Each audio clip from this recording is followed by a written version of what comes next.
बड़ी उम्मीद है सरकार कदमों में बुलाएंगे।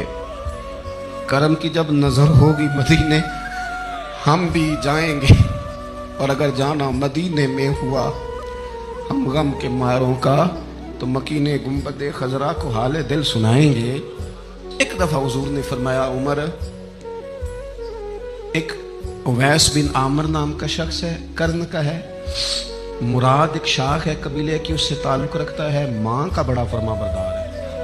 ये देखिए हुजूर गुलामों की निशानियां बता रहे हैं, गुलामों की। बेखबर हो जो गुलामों से, वो आका क्या है, और बंदा मिट जाए ना आका पे तो वो बंदा क्या है।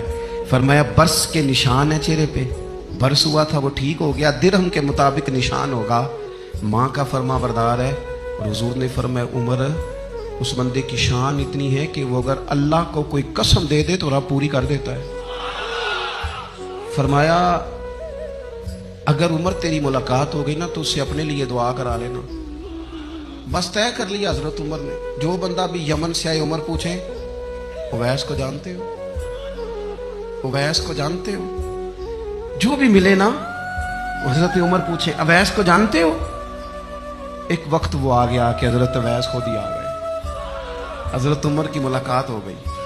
आप जरा देखना निशानियां बता रहे, कहने लगे आपका नाम उवैस बिन आमिर है, मुराद की शाख से हैं, ये चेहरे पर निशान है, माँ के फरमा बरदार हैं। कहाँ? कहने लगे उठाओ फिर हाथ, मेरे लिए दुआ करो। हजरत उवैस बिन आमिर, अवैस करनी रदी अल्लाह ताला अन्हु कहने लगे, उमर मैं आपके लिए दुआ करूं? फरमाया करो ना, इसलिए कि मदीने वाले हबीब ने कहा था दुआ कराना।